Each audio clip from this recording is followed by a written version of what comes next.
Hey guys, I'm Rich from NeoWin. Today we're unboxing the Dell XPS 13. It is thinner, it's lighter, it's sexier. Yeah, everything about it is better. It's redesigned. So this is the previous one that I've got here, and yeah, it's you wouldn't think that it could get much smaller than this, but it does.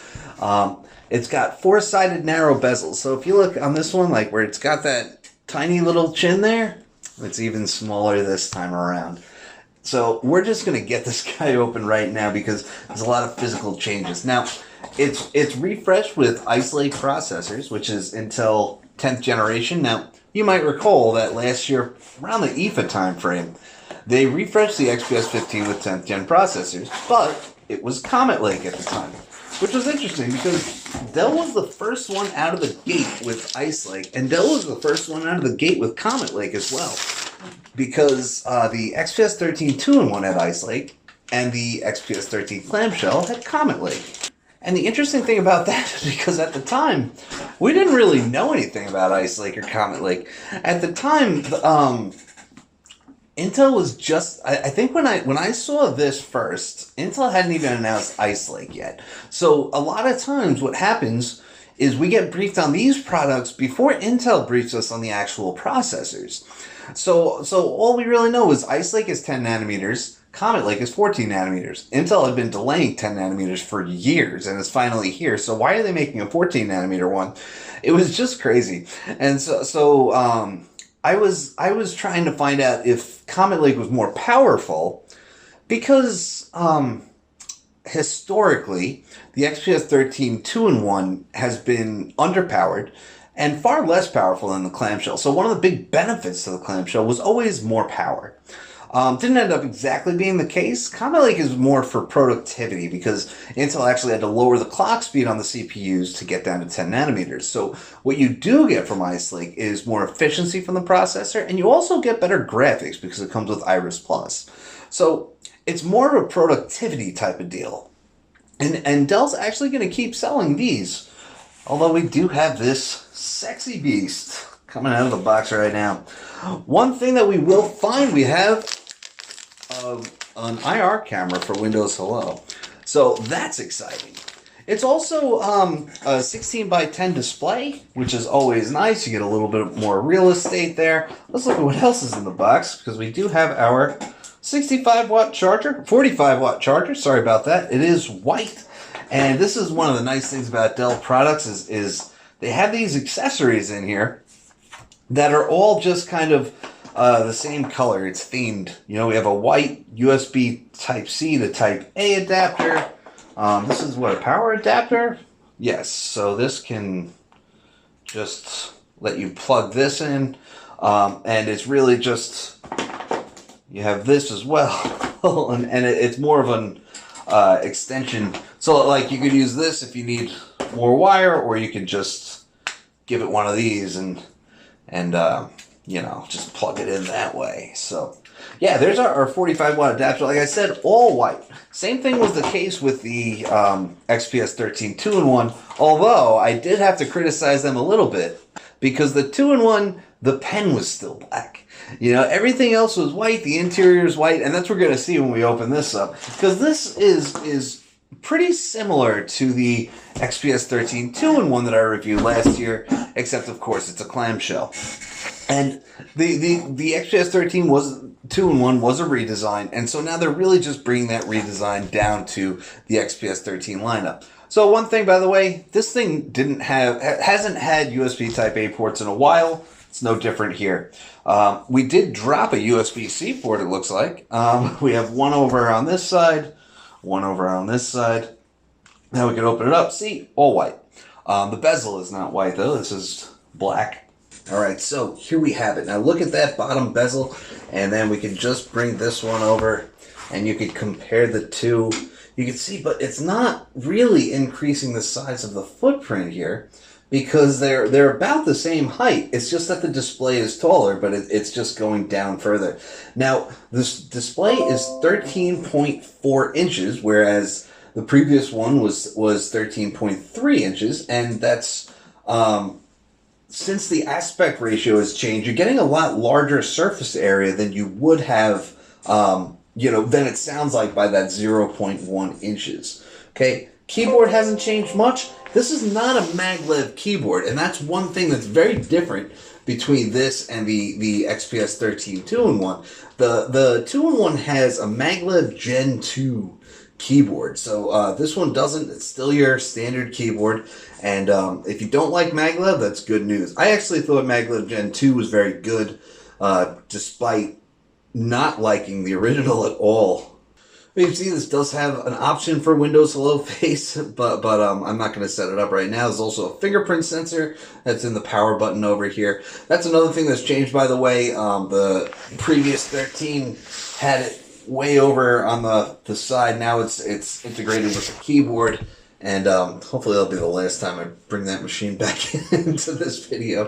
But yeah, we've got the woven glass. This is not new, this finish, but I love it. The white look there. It's a very, very clean design. I never cared for the silver on the outside, black on the inside design. I thought it was kind of dull.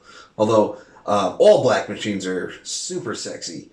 But I thought for like the Surface Laptop 3 looks awesome, but that two-tone look is just kind of I don't know. I never cared for it too much, but it is what it is. It's a classic XPS look, so I guess they keep it around. But what I was saying, they did have to shrink down that IR camera to get it up there. Remember, it was only until a couple of years ago that XPS laptops had the webcam below the display. Obviously, that had to change to get to this redesign, but eventually, they managed to shrink down the webcam and put it on top.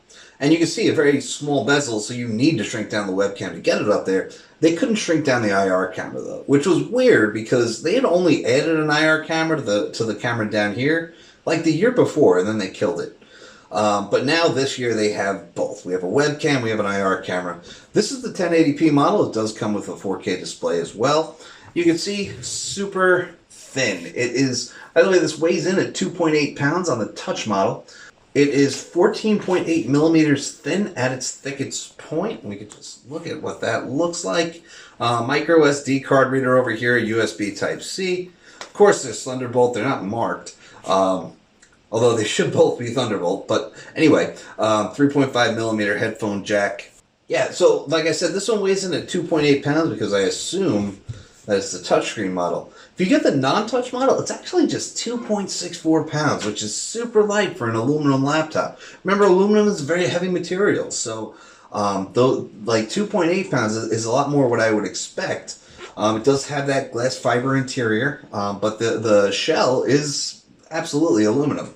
This model also has a Core i7 1065G7 CPU, which means that it has Iris Plus graphics. And I mentioned that before, but keep in mind that they don't all have Iris Plus graphics. Also, by the way, 16 gigs of RAM, and then it should have 512 gigs of storage. But so, yeah, they don't all have Iris Plus graphics. And I'll get to this in just a second. This thing seems to be hesitating.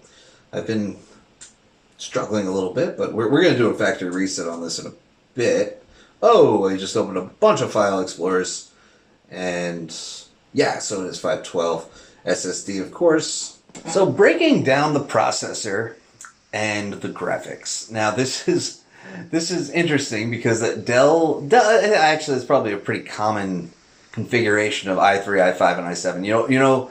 Intel's 10th generation lineup of mobile processors, U-series processors, there's 4 different Core i5s. And this is the first time that's happened. Usually there's one, and then there's a vPro version of that. And the vPro is not even out yet. So we have one Comet Lake, and then we have 3 Ice Lakes. So that's the Core i5 1035 G1, G4, and G7. You notice we have a Core i7 1065 G7. The G number stands for the graphics power. So G4 and G7 both have Iris Plus. G7 is obviously better Iris Plus. G1 does not have Iris Plus. So the models that Dell is offering is a Core i3. I'm going to forget which. I'm going to say 1005 G1. And then the Core i5 1035 G1. And then a Core i7 1065 G7. So you got to get the i7 and get the Iris Plus. And the reason that companies do this, rather than using a Core i5 G4 or G7, is to differentiate. Because there's not that much of a difference between an i5 1035 G7 and an i7 1065 G7 because you get that same Iris Plus. And like I said, the clock speed's lowered on Ice Lake to begin with, so you're not benefiting that much from the CPU. But anyway, so you have an i3, which is a dual core CPU. i3 is still dual core, so no Iris Plus on that. Then you have i5 that bumps it to quad core, still no Iris Plus. Then you get an i7, which is still quad core, and then you get the Iris Plus graphics. So you have a meaningful performance difference between each level of the CPUs that are offered. So that's why a lot of companies do that, and I don't love it. I would prefer that everybody use the best i5s possible. Like, for example, Microsoft with the Surface Laptop 3 that I just mentioned uses Core i5 1035 G7. Surface Pro 7, on the other hand, uses a G4, so who knows. Yeah, I do know that's why, like, HP does the same thing with the G1. Well, the i3 is only G1, and then the G1 i5, and then, of course, the i7, which is only G7. There's another i7 before anybody points it out. There's a Core i7 1068 G7, which is a 28-watt chip. I don't talk about it because mainly we talk about 15-watt chips in Ultrabooks and convertibles. And I haven't seen a machine with that 28-watt chip yet. If anybody knows of one, let me know because I want to contact that company and review it. But that's neither here nor there. I digress. We're on the Dell XPS 13, which looks awesome. That 13.4-inch 16 by 10 display should be the same one that's used in the XPS 13 2-in-1. I expect a very similar experience from the two machines, and man, I love the 2-in-1. Although I also love convertibles. So obviously this is the clamshell, that's the main difference. And now the main benefit that you're getting is that it's lighter. Because now they're both Ice Lake. Remember the XPS 13 2-in-1 used to have Y series processors, and Y series processors are not good. They're like 8th gen was 5 watts, 7th gen was 4.5 watts. It's very low power. Like, this is a 15-watt processor. The XPS 13 2-in-1 now is a 15-watt processor. So they're on the same. They're on par with each other now, performance-wise. So now they could just compete in terms of design with each other.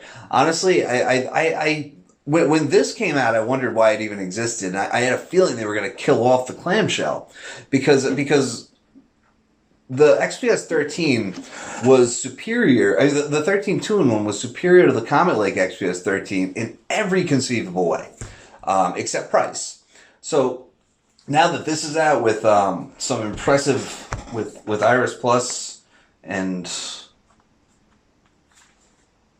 doesn't really seem to want to stay closed. But with Iris Plus and Ice Lake and this all new design, it's thinner, lighter, 4-sided narrow bezels, IR camera, which the 13 2-in-1 does not have an IR camera, but all that good stuff. Now suddenly you can see why they keep this around, because at the time it was like. They could get rid of it with how good the XPS 13 2-in-1 is. So anyway, guys, that's it. Otherwise, I'll just keep talking about the same stuff for a while. I'm Rich from NeoWin. Have a great night.